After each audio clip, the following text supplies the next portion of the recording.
Welcome back, chemistry fans. Today we're going to finish up our third of three of these stoichiometry labs. This time what we're going to be doing is something that is called the gas stoichiometry. And so this one is the one where when we were doing stoichiometry, we would divide by 22.4. Well, we're going to kind of do that a little bit with our gases here that we're going to collect carbon dioxide. So let me turn my camera over and show you what we're using.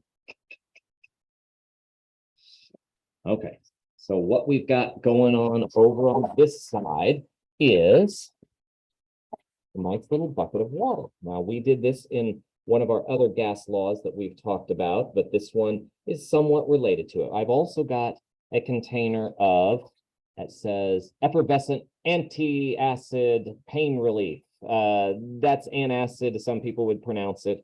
That's Alka-Seltzer. That's all this is. So Alka-Seltzer, and what we would do is if we took a little piece of it and put it in the water, it would bubble and would give off carbon dioxide as part of the reaction. One of the very important pieces of equipment that I've got here is this very long, so let me hold it up here from where you guys can see it. This one is a very long tube. If I were to set it into that water, it goes up quite a bit into the water. So this is going to be a gas collection tube that we're going to need for this experiment. And then, of course, we're going to use our balance here. And then I've got this tubing that comes from a fish tank, not the one that killed all the fish in the CGS room. This is a different one that I've purchased for. All right, so what we got to do is we got to first go to the surface here and do a little practice work about how to balance this chemical reaction. So let me turn my work around here so that you can actually see what we are working upon. I'm going to put on here my chemical reaction. So I'm going to start with 3 of this baking soda, NaHCO3, one of the main ingredients. And then we're going to use citrate. That's what this formula is here, citrate. And it gives it, of course, somewhat of a citrus flavor to it. And then what it breaks down to, whenever these two come into combination, and they do that once they are in a medium of water, it's going to cause us to have sodium citrate. And so we're going to have NaC6. This time, though, you're going to lose a few of your oxygens too. The sodium citrate is going to change a little bit. And what it's going to help form over here is some waters and some carbon dioxides. Okay, so pull back and you see this. So here are our main ingredients that we're going to be working with. This is the active ingredient. And what we are going to be collecting is our carbon dioxide. So this is what we need, and this is what we need over here. So this is our unknown. We got to pick how much we're going to start with. And so I am going to I'm going to give you a little bit of a hint. If you take one of these antacid tablets and you were to snap it just into a small little, probably 1/8, maybe a 1/16 of the tablet, and you were to put it into the water, what we would see then is it's going to do a nice little fizz. And all that fizz that it is releasing, that is carbon dioxide. So if we were to somehow manage to capture that gas, it might fill up a container, it might fill up a balloon, but it would be difficult to do that because it's underwater. So that's where the gas collection tube comes in. So that's what we are going to do. So my first step with you is I am going to measure out how much of my sodium citrate or my citrate that I've got here. So I'm going to put this on my balance, and it says that I'm starting with 0.18 grams, just a small amount to see how much I produce. Now, our goal today, is going to be, I want to capture as much gas as possible in this gas collection tube.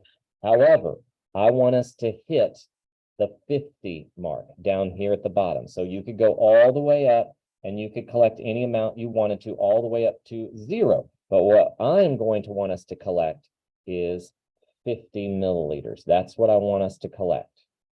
All right, so let me get set up with our apparatus and I'll come back and I'll explain it to you here in just a second. Into my flask is 50 milliliters of water, and it's not going to be a part of the reaction. It's just part of the medium that will help it dissolve. I have then attached a cork stopper that fits perfectly on the flask, and it has this little adapter nozzle here that then the hose can be screwed onto. So, well, my hose has just really gotten itself on here very tightly. So you're just going to have to trust me that that's the case on this one. Now, the other end of the hose does not have to have that. What has to happen, though, is it has to be able to fit inside of the bottom of this tube. Now, the other side of the tube is closed, so it doesn't matter which side. You can only have one side. And I would put it up in here pretty doggone far. I'd probably go up all the way up to that 50 line. But that's not going to tell us if there's any gas in here because it already has gas in here. Here's the key to this one. You're going to have to come over to the sink, move the sink to the side, and you are going to have to fill this tube with water. And it's going to be a little bit daunting of a task, okay? So it may require that you get the beaker that's in the flask, rather. No, the beaker that's over here, and fill it up with a little bit of water first. And we want to fill up every square bit of that tube. So we want to make sure that it is overflowing at the top. So you notice it's brimming at the top. Now, here's what you got to do. Into this water, you need to place the tube upside down. Well, how are you going to do that? You got to put your finger over the top. Once you've got that, you can invert it. I'm going to try and capture this on video with one hand. This is how talented I am as a teacher. So I'm going to invert my tube and I'm going to put it under the water and I'm going to let go of my finger. And then air pressure is pushing on the surface of this water and it's keeping the water inside of the tube. There is no loss of water outside of this tube. Now it gets a little bit tiresome to hold this. So I'm actually going to have an apparatus ready for you that you can attach to this to hold this in place for you. So you don't have to hold it here the whole time and get lazy and let this thing fall over and break. So what we're going to do now is we're going to take our small amount that we weighed of the Alka-Seltzer tablet right there. We're going to drop it into the flask with the water. We're going to put the cork on it as quick as possible. And we are going to then put it into the water. Now, I am going to make certain that I have inserted my tube into my gas collection tube here. So notice that my tube is inside of the gas collection tube. I am now getting ready to drop my Alka-Seltzer into my water. And I am going to capture that. And what we should start seeing right away is that you are producing a gas. You can see that down here, sizzling. Well, what's going to happen pretty soon is we're going to start seeing that this gas collection tube is collecting the carbon dioxide. And as it collects the gas, it displaces the water and it causes it now where you can collect. And we can measure how many milliliters of gas we have. So here we go. We are going to allow this to take place. And I am going to continue to shake this until all of my Alka-Seltzer is used up. You notice behind it, I am still producing a little bit of gas. That's not me forcing it anywhere through here. It's just me shaking it, causing carbon dioxide, because this is all a closed system. I'm not pushing it out because then it would create a vacuum and it would go right back in here with water. That's not the case. I'm still producing just a little bit of carbon dioxide. Now notice in this, how much I produced.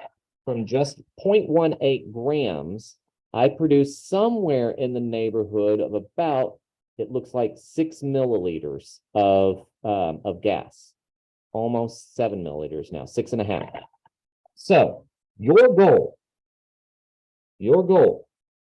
is to collect, let's say If that got 6, let's go for 50. I have one announcement. Girls soccer preseason has been canceled for this evening. Good to know.